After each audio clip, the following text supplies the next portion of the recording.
तो आज हम बिजी में आइटम डिस्क्रिप्शन करने वाले हैं। आज हम बिजी में आइटम डिस्क्रिप्शन करने वाले हैं। तो आइटम डिस्क्रिप्शन स्टार्ट करने से पहले हमें कुछ ऑप्शनों को यस करना होता है।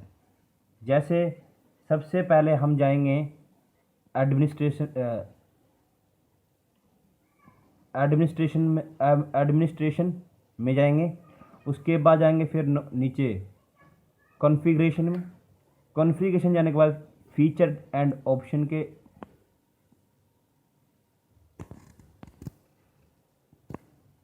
फीचर्स एंड ऑप्शन में जाएंगे।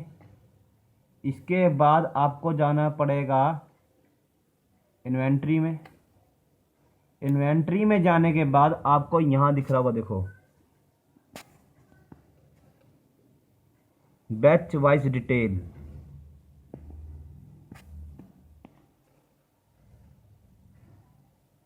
ठीक है, इसको यस करना होगा। और इसके अंदर सेव करने के लिए बिजी में हमें सेव करने के लिए F2 का यूज करना पड़ता है। ओके, इसके बाद हमें जाना पड़ेगा वाउचर कॉन्फ़िगरेशन में। उसके बाद सेल के ऊपर हमें एंटर प्रेस करना है। नीचे मेन में जाना है। मेन में जाने के बाद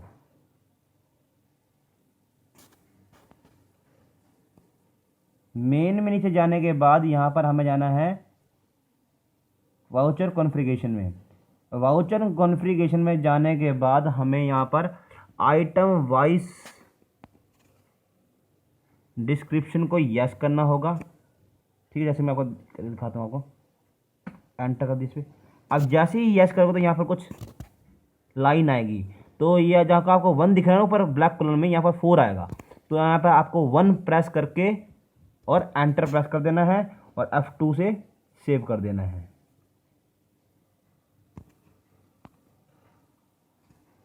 इतना प्रोसीजर हमें आइटम डिस्क्रिप्शन से पहले करना पड़ेगा।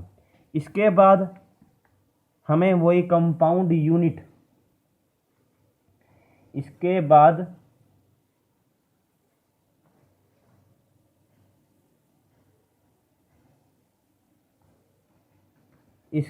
हमें इसमें कंपाउंड यूनिट क्रिएट करना पड़ेगा। कंपाउंड यूनिट क्रिएट करने के लिए सबसे पहले मास्टर में जाएंगे। मास्टर में जाने के बाद हमें जाना पड़ेगा यूनिट कन्वर्जन में। यूनिट कन्वर्जन में जाने के बाद ऐड करना पड़ेगा। तो यहाँ पर सबसे पहले यहाँ पर F3 दबाकर आपको बॉक्स का बनाना पड़ेगा। फिर नीचे ये देखो मैंने बना रखा है बॉक्स का। फिर नीचे ये बॉक्स इसलिए शो कर रहा है क्योंकि यहाँ मैंने पहले से ही लेज़र बनाने के लिए हमें F3 का यूज़ करना। F3 का यूज़ करके हमें बॉक्स का बनाना पड़ेगा। जैसे कि अब मैं यहाँ पर मॉडिफाई का मेरे साथ हो नहीं सकता, मॉडिफाई इसके अंदर डायरेक्ट हो नहीं सकता, तो बाद में जाकर करना पड़ेगा। ठीक है, तो अभी फिलहाल इतना ध्यान रखो। बॉक्स आएगा, फिर नीचे जो सब यूनिट है, मेन यूनिट में बॉक्स, सब यूनिट में पीसीस। देखो पीसीस मैंने ऑलरेडी बना रखा है। यहाँ पे भी आपको F3 प्रेस करके पीसीस को क्रिएट करना होगा। ठीक है, और जहाँ आपको नीचे काउंटिंग दिख रही है यहाँ पर आपको 20 क्लिक करना, 20। ठीक है, यहाँ पर नीचे आपको ये यहाँ पर 20 क्लिक करना होगा। ठीक, इतना प्रोसीजर करने के बाद ये इस कंप्यूटर के अंदर मैंने ना क्या नाम है, आइटम डिस्क्रिप्शन कर रखा है, इसीलिए आपको थोड़ा अजीब अजीब से दिख रहा होगा। ठीक है, लेकिन इसके बाद आगे आपको जाना पड़ेगा, वही 2 परचेज की एंट्री है, फिर 2 पेमेंट की एंट्री है, फिर एक सेल की एंट्री है, एक रिसिप्ट की एंट्री है। वो ऑलरेडी मैंने कर चुका हूँ। तो आपको मैं डिस्प्ले में जाके अकाउंट बुक में जाकर डे बुक में जाकर आपको एंट्री सारी दिखा देता हूँ। ये फर्स्ट वाली एंट्री देखो,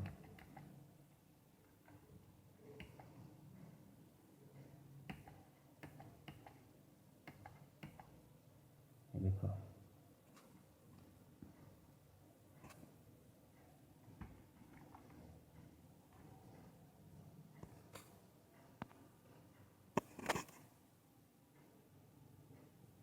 ठीक है।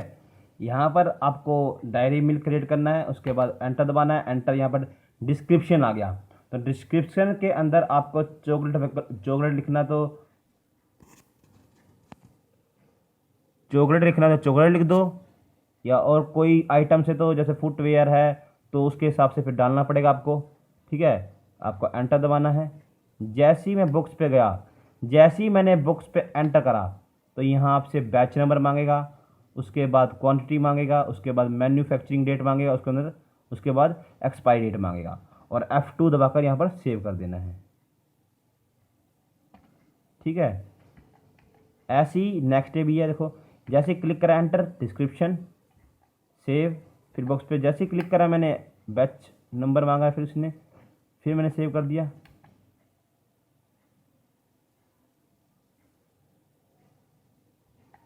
और ये F2 दबा के सेव हो गया। अब यहाँ पर एंटर का यूज़ नहीं करना है। मान कर चलो आपने यहाँ पर एंटर कर लिया, ये मैंने कर ही दिया यहाँ पर। ठीक है, ऐसे आ गया, और ये ऐसे आ गया, और कुछ नहीं डाले। अगर यहाँ पर फालतू अगर कुछ आ गया, ऑटोमेटिक कुछ जुड़ गया, तो यहाँ आपको F9 का यूज़ करना है, और आपको ऑटोमेटिक जो थर्ड कॉलम है ऑटोमेटिक वहाँ से हट जाएगा। देखो, हट गया। ठीक है, तो इस कंडीशन में आपको F9 का यूज़ करना, अगर हो जाए तो। इसके बाद आपको एंट्री को सेव कर देना है F2 दबाकर। ये परचेज बिल नंबर में तो 001 डाल दो, सेव होगी। ठीक, ऐसी आपको दिखाता हूँ, और एक और परचेज की एंट्री है। देखो, सेम वैसी कंडीशन हो जाएगी, देखना आप। देखो,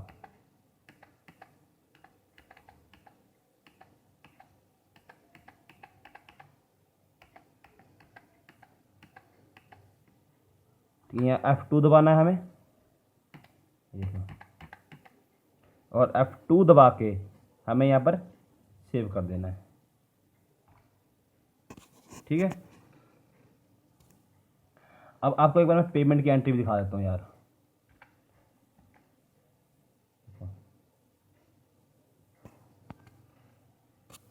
पेमेंट की एंट्री भी इसके अंदर ही कर रखी है मैंने, दे रखी थी पेमेंट की एंट्री तो।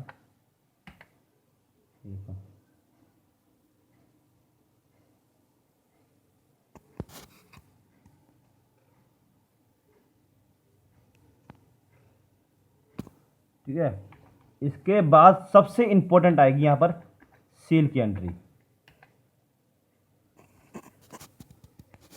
थोड़ा सेल की एंट्री में ध्यान से देखना, नहीं तो क्वेश्चन आपका गलत हो सकता है।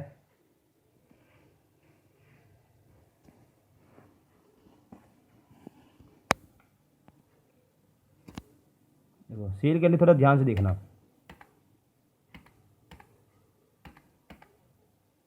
डायरी पे मिल्क पे आया, ये क्लिक करा, डिस्क्रिप्शन में चोट डाला, बुक्स पे गया, फिर यहाँ क्लिक कर दिया।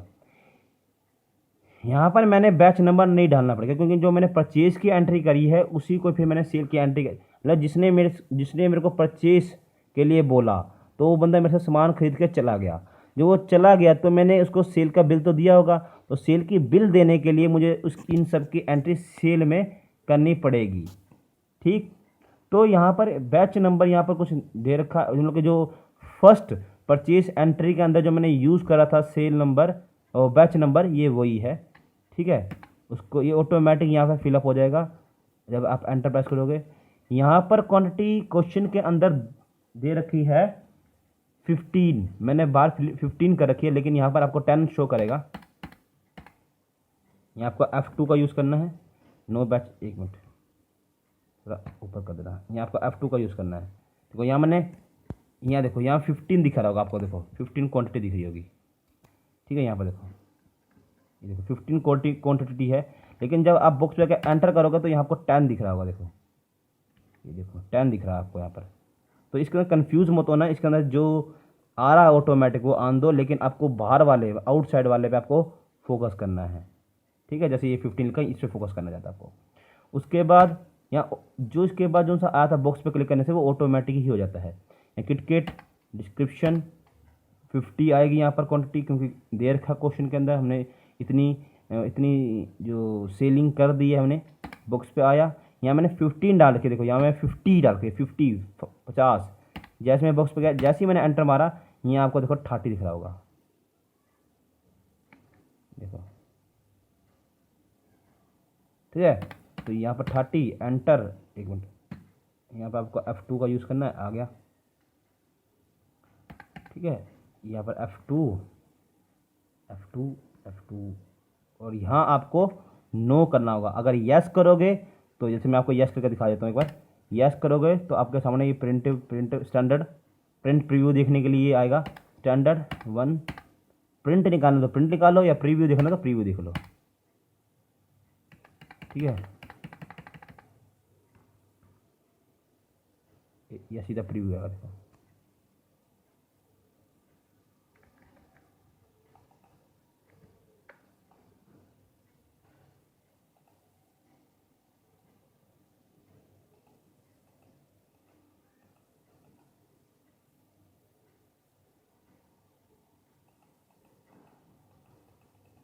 तो सेल का ये बिल होता है, ये निकाल कर दे दो।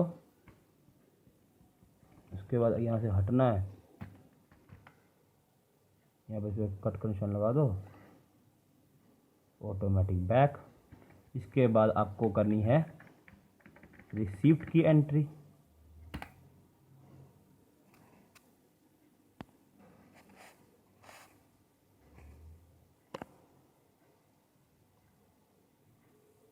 हमारे पास इतने पैसे आ गए हैं, क्योंकि सेल बनाया था, सेल का बिल इतना बन रहा था, तो उसने बंदे ने हमको 18,880 रुपये दिए। तो हमने अपने कंप्यूटर के अंदर शिफ्ट की एंट्री में अंदर सेव कर ली, ठीक है। और F2 दबा के यहाँ पर कर लो। यहाँ अब आपको बैलेंस शीट देखने के लिए आपको Alt+V का यूज़ करना है, Alt+V का, ठीक है, भूलना मत। Alt+V का बैलेंस शीट देखने के लिए आपको चेक करना होगा।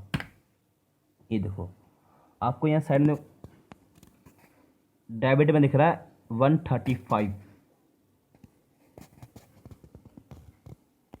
डेबिट में मतलब हमारे पास है,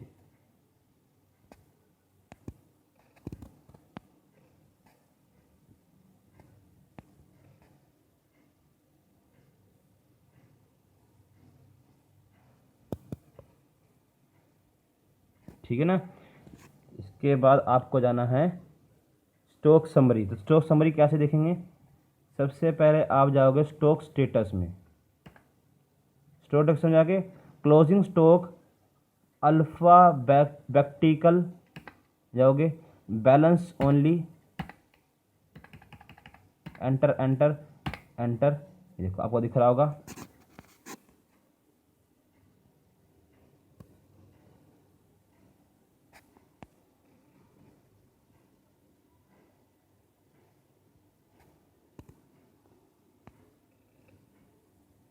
ठीक है। और थोड़ा यहाँ ध्यान रखना, ये तो कुछ ऑप्शन दे रखे हैं, थोड़ा ध्यान रखना। यहाँ पर ये नीचे जो निशान लगा रखा ना, यहाँ पर कॉन्ट्रा के साथ यूज़ करना है, F1 F2 F3, ठीक है। तो यहाँ तक क्वेश्चन था, दोनों साइड वाले ऑप्शन दिखाए हैं, ये तो थोड़ा नॉलेज के लिए दिखाए हैं साइड वाले ऑप्शन, लेकिन जितना अभी मैंने दिखाया कैसे समरी चेक, कैसे बैलेंस शीट चेक करते हैं, ठीक है। तो ये हमारा यहाँ पर क्वेश्चन हो जाता है फिनिश, ठीक है। यहाँ हमारा क्वेश्चन हो जाता है फिनिश, ठीक।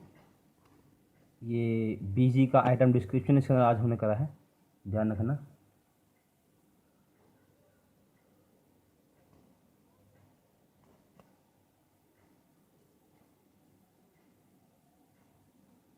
ठीक है, ओके।